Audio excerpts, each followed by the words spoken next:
Welcome to the Control the Room podcast, a series devoted to the exploration of meeting culture and uncovering cures for the common meeting. Some meetings have tight control and others are loose. To control the room means achieving outcomes while striking a balance between imposing and removing structure, asserting and distributing power, leaning in and leaning out, all in the service of having a truly magical meeting. Today, I'm with Dawan Stanford, president of Fluid Hive. Welcome to the show, Dawan. Hello, thank you for having me. Of course. So excited to talk facilitation with you. And for starters, one of the things I love hearing from guests on the show is how they got their start, because, there's not really any college out there that you can go take a facilitation degree. And so most people find themselves in this work through many different channels, and there's always an interesting story. And so I'd love to hear how you found your way into this amazing work. Well, I'm a designer, and my path into design started many, many years ago with some professional training in photography, and that led to looking at layout and then studying color and then studying graphic design. And as I progressed in that career, I had a legal career for a while, and I realized that I stayed late to design the closing binders for the client, because the normal design was Times New Roman, centered, and you put some things in bold and underline them. Like, no, we could do something better than that. And after spending a couple hours designing closing binder covers, I got a look from one of the partners, maybe you're not one of us. I'm like, maybe I'm not. So I found out, no, I'm not one of you. And as I started doing more and more work, I was looking at more and more moments where it was designing together, creating together, bringing groups of people together to understand how they need to work, how they are working, how they understand the context where they're working.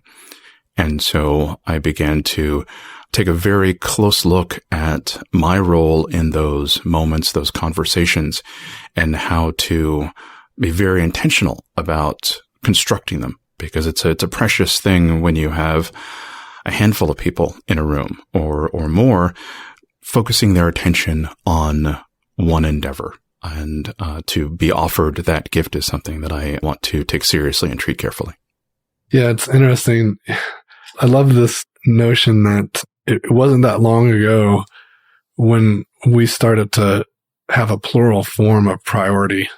Mm-hmm. And I think focus is the same way, right? And so this notion that, hey, we can have more than one focus or more than one priority is a very modern thinking. And I think it's a disservice to us. And facilitation techniques can help us get back to that, and get everyone kind of aligned and thinking in the same way so that we can actually make some real progress.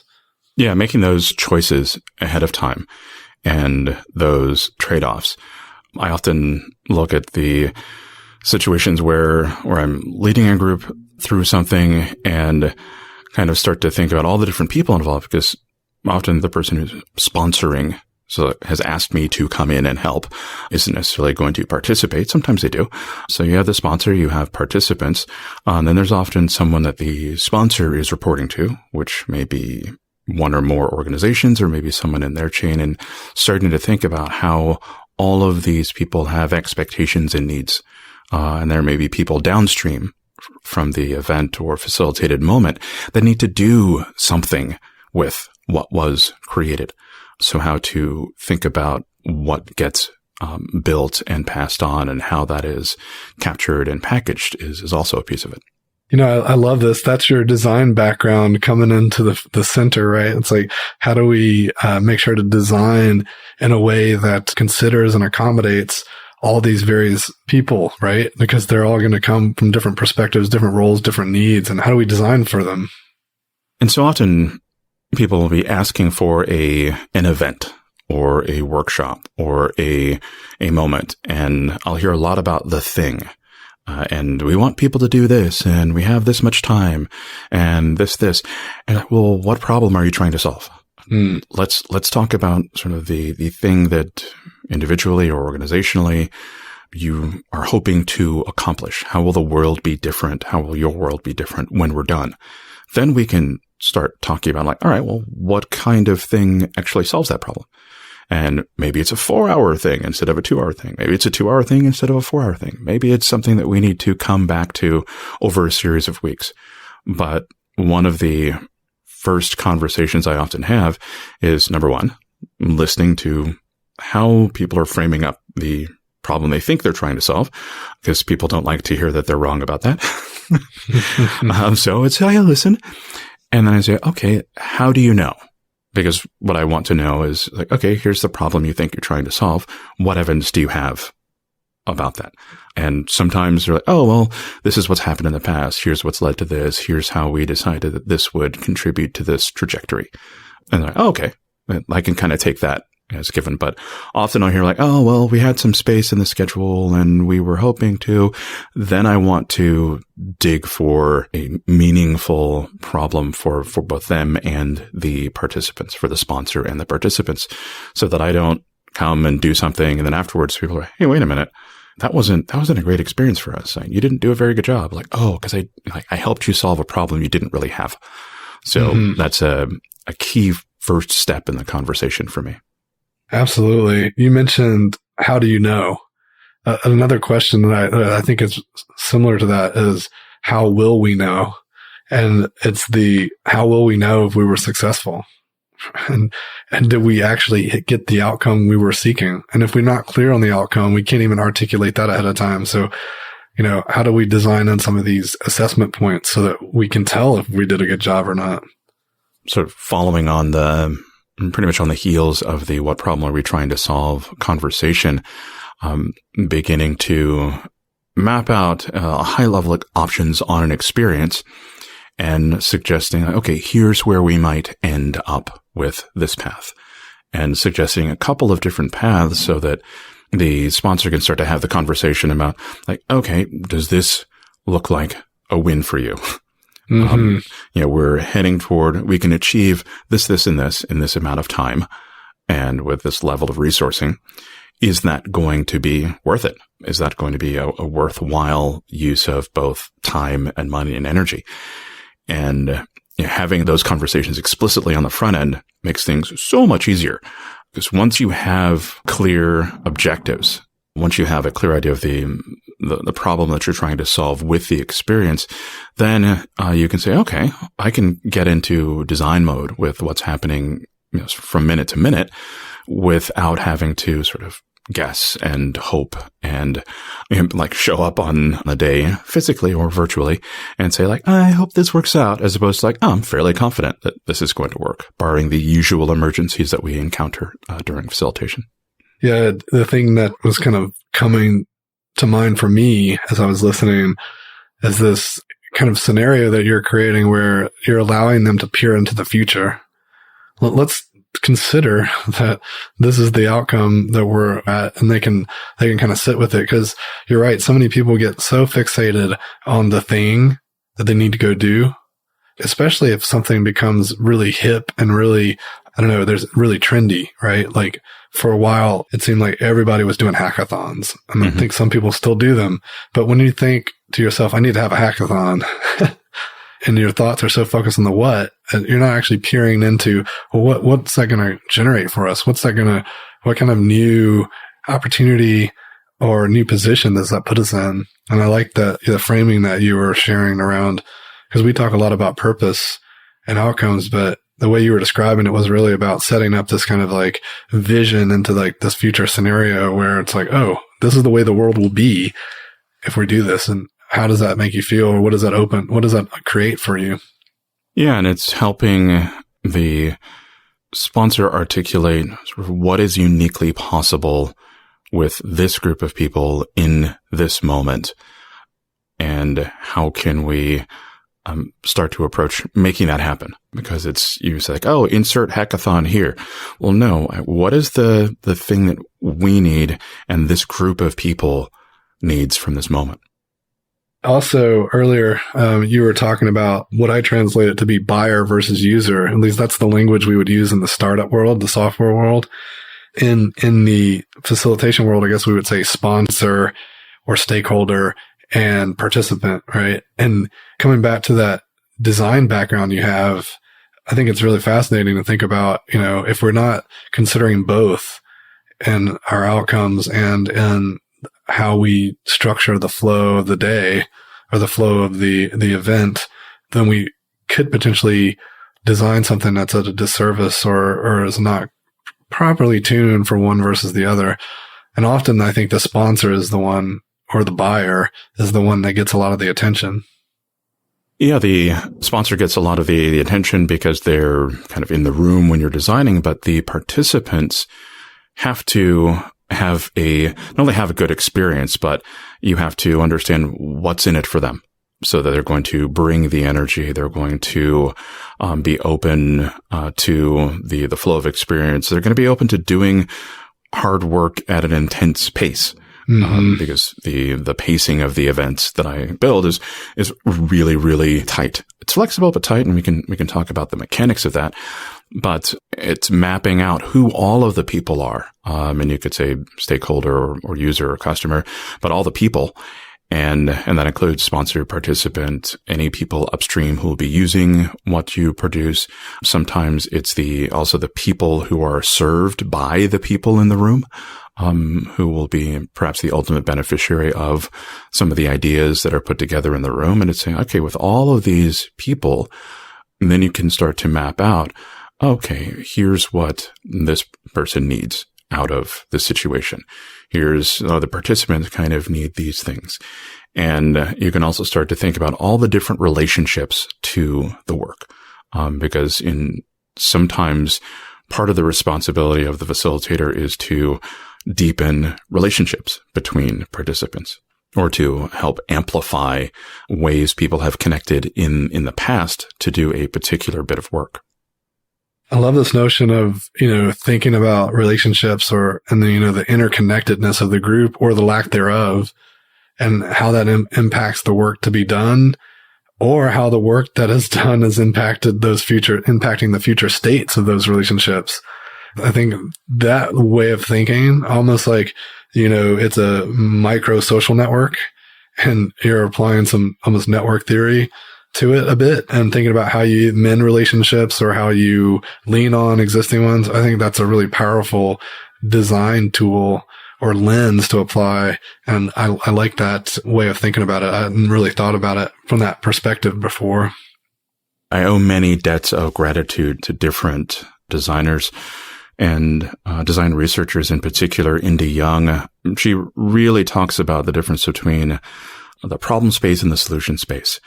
And people like to race into the solution space without doing the hard work to understand the people and how people are making decisions and why people are behaving the way they behave. And if part of the work is getting into behavior change, it's even more wanting to understand the people before you start setting up what happens in the room or what happens online.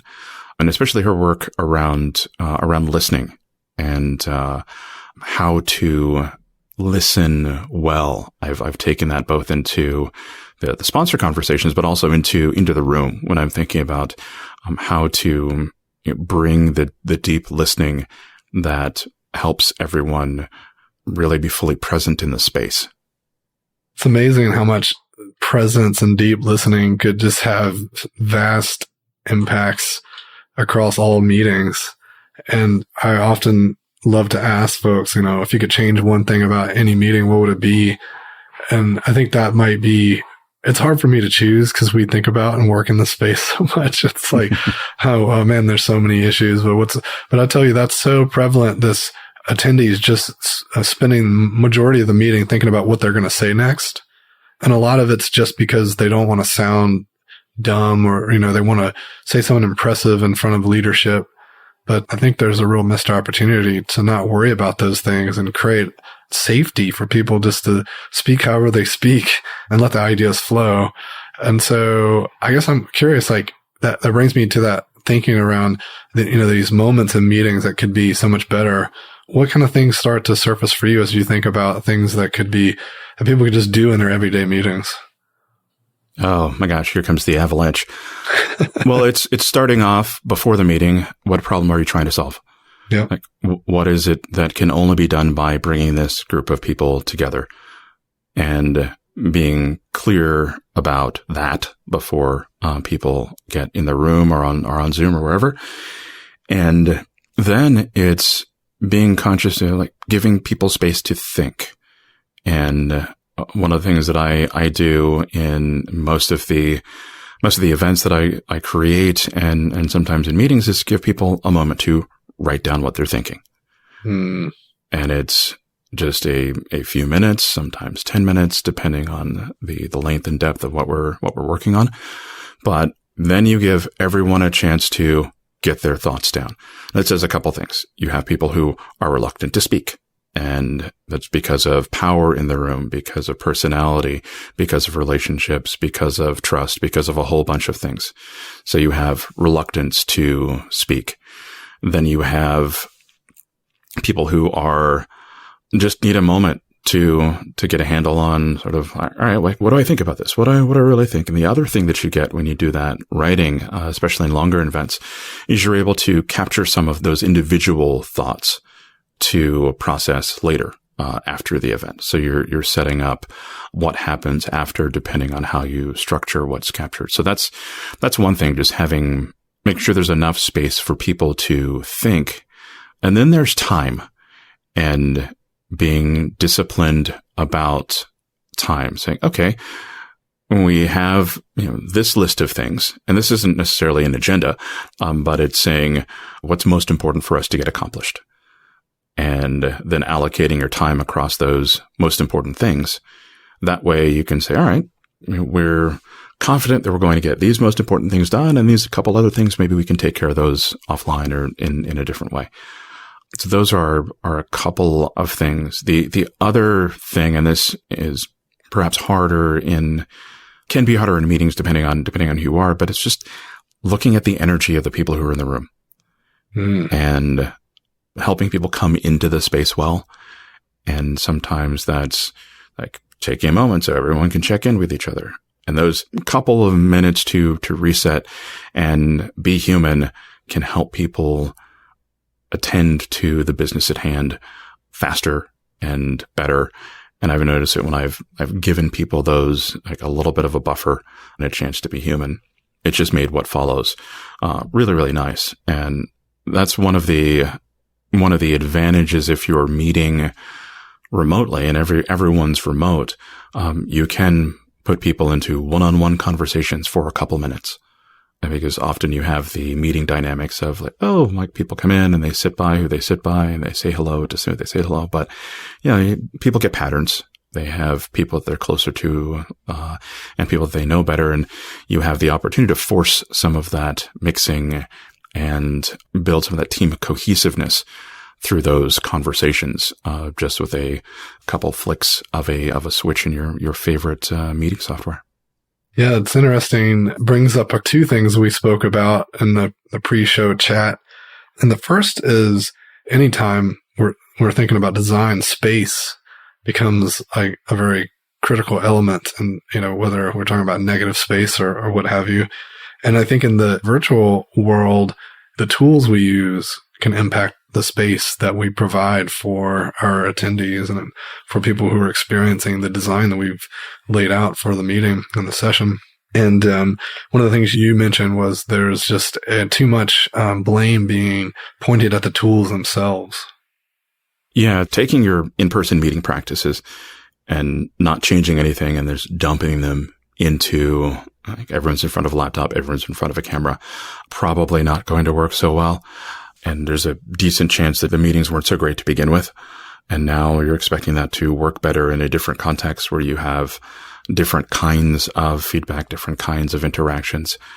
I've been watching the sort of emergency online education conversations play out. There are lots of people who are saying, see, this whole online education thing doesn't work. It's like, well, when people have 3 days to take an entire university online, I don't know.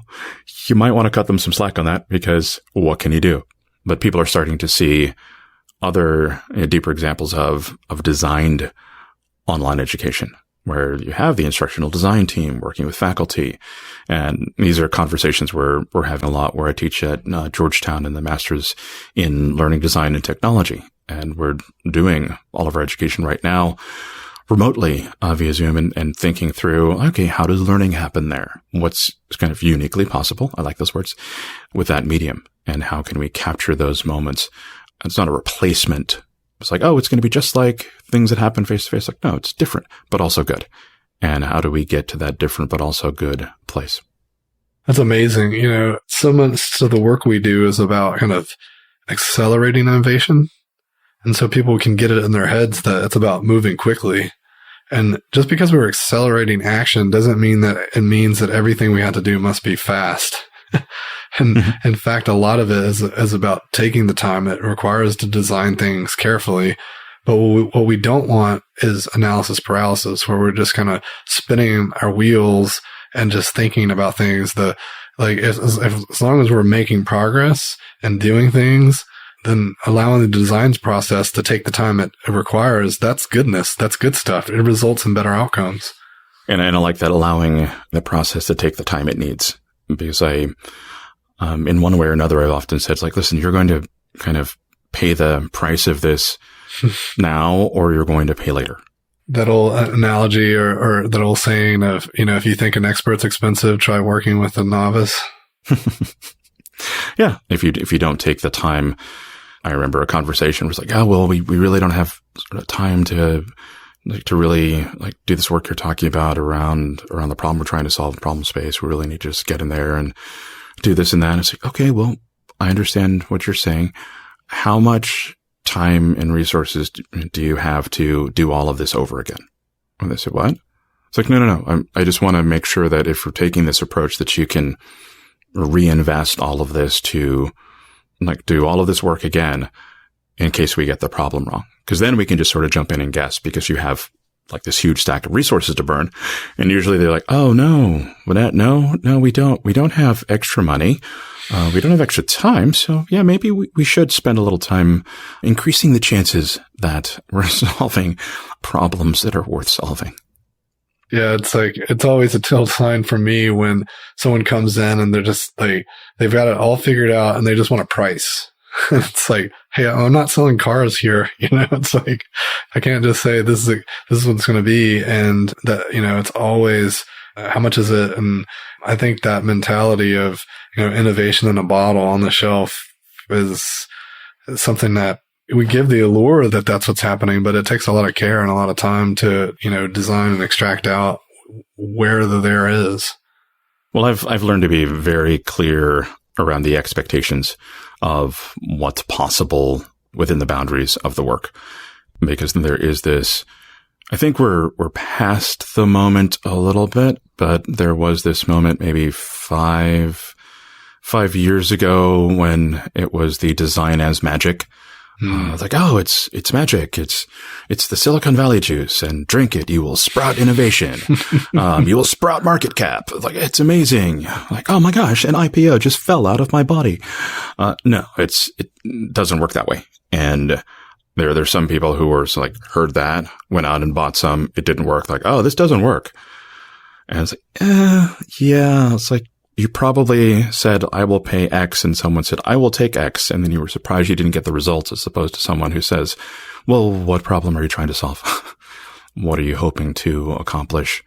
What are you looking to invest over time in doing this work well and building the skills of your team to do this well? Because ideally, after working with me for a while, people no longer need me. I hate to want to do that to myself, but if I'm doing my work well, eventually the team's like, oh no, we've got this. We can build on our own, or it's been built into the organization. Sometimes people just want me to sort of come and do, but that's, those are the things that I get happy about. Like, oh, you want me to build something that will last longer than I'm there? I like that. Yeah. There's legacy, right? We're making a difference in the world. Yeah. And it's also seeing what good design can do once it takes root in a culture. It's not, once again, going to be somehow magical, but I would say it will be better. And better varies from place to place. But I like to see that, or even just to see people taking away little things. One of the things that I do with all of my engagements is I create a very detailed facilitation guide, and I have it all the way down to 1 minute increments for different things.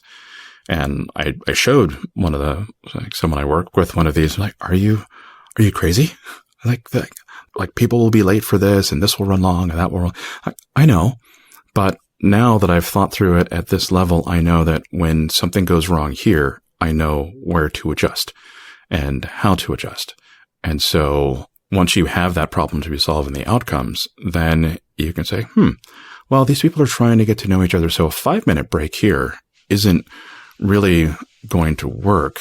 They kind of need 10 minutes. And how can we make sure the mingling happens? How can we make sure that people are in the relationship building phase as opposed to relationship deepening? So how do we build that into the breaks, or if there's a lunch or whatever the moments are? And that requires getting really granular on paper so that during the event, you can roll with the opportunities, whether it's a tech fail or a sort of a moment that is better than you expected. And I don't want to interrupt this because this is the thing that we wanted to happen at 4 p.m. is now happening at 11.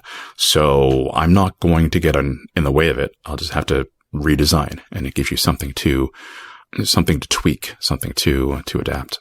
Yeah. I love this, mantra from, I think it comes from complexity informed thinking. And it's definitely heard it in the liberating structures community. But what happens was meant to happen, and it's very much akin to what I heard you say earlier around embracing the uniquely possible. Mm-hmm. So going back to this concept of participant energy and taking into consideration all the fatigue we're all experiencing, and also someone could have had a crisis, even though we've done some upfront research and exploration into where the team's at and the dynamics. When we walk into the room, things could be quite different. So I'm curious to hear what you've done in scenarios like that, or what you do to prepare for things and be ready for the unexpected. Well, I leave a cushion in every event of a certain amount of time, knowing that sometimes different things will run over. I design every break. So if I have a 5-minute break on the schedule and I tell everyone hey, it's time for a 5-minute break, I have 10 minutes built into the schedule mm-hmm. because 5-minute breaks always take 10 minutes. And those are some of the mechanics. On how I'm connecting with people, I'm assuming, and especially sort of now as we're recording in the summer of COVID, that people are coming into the event fragile and burned out. And so one of the things that I try to stop and do is give people a chance to check in and talk. I'm assuming that hey, your social interactions are kind of not happening the way they used to. Your coping mechanisms have all been broken and reshuffled. So it's helping people have just very human conversations and easing into the work. And I also find taking more breaks, not expecting people to sustain the intensity as long. When I'm in the room with people, it's very easy to read the energy. And I find a lot of the work is me sort of pushing energy into the room. And you can do that to an extent. If you're like, well, what do you mean pushing energy? Is this some sort of mystical, Reiki thing? What are you doing?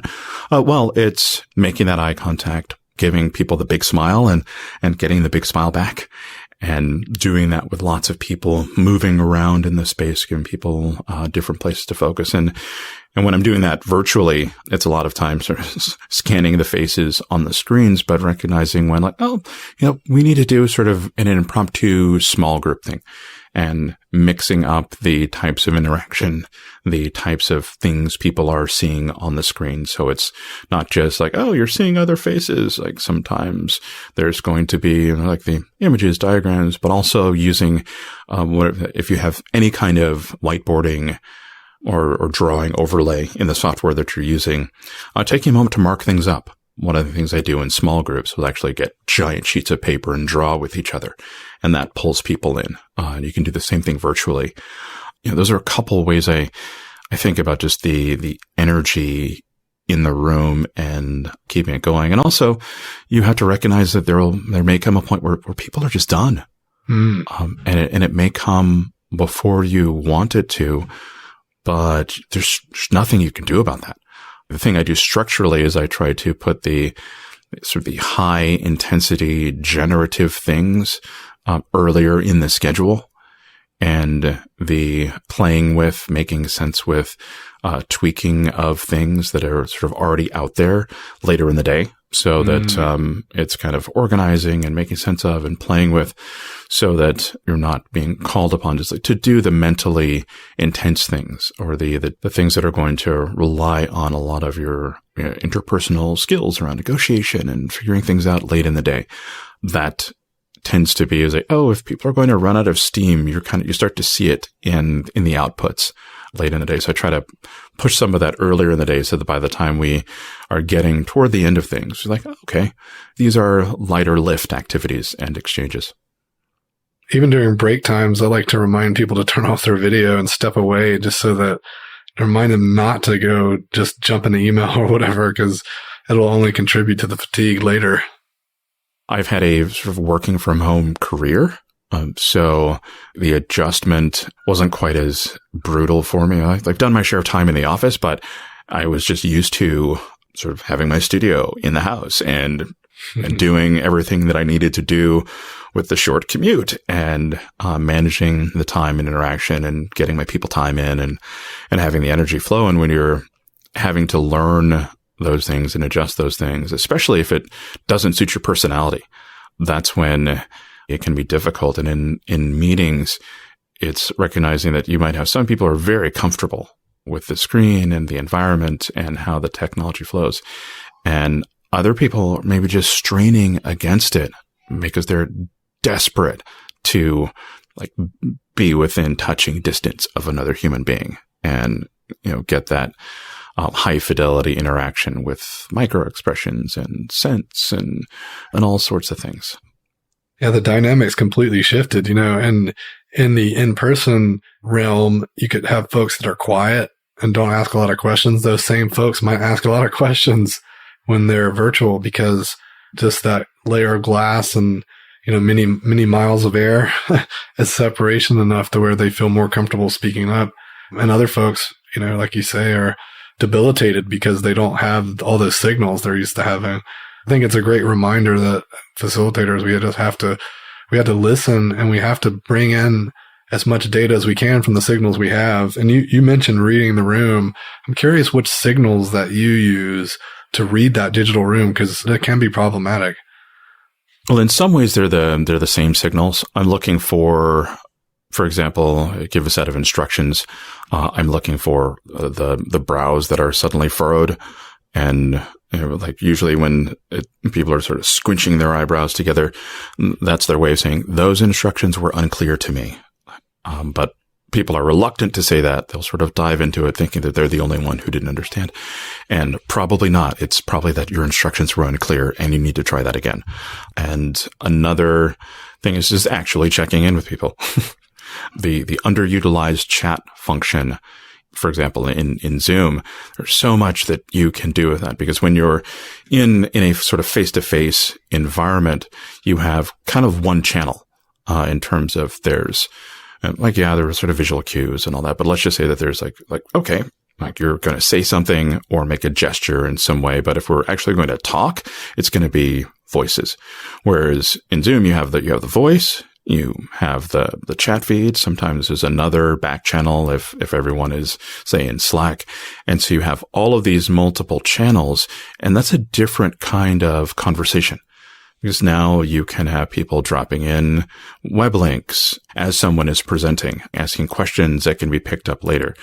And so you have these multiple threads going on. And if you're looking for we want this to be just like our in-person meetings, that's really distracting. That's a huge opportunity for people to just drop in questions as they think of them. And you come back and weave them in. You have, if one person is presenting, you have someone else on the team, keep an eye on the chat. So there are, I think, huge opportunities presented by that in the different channels, so that the reading the room becomes kind of an interactive participatory process. Instead of one person reading in the face-to-face context, you have sort of multiple people nurturing the conversation via those multiple channels.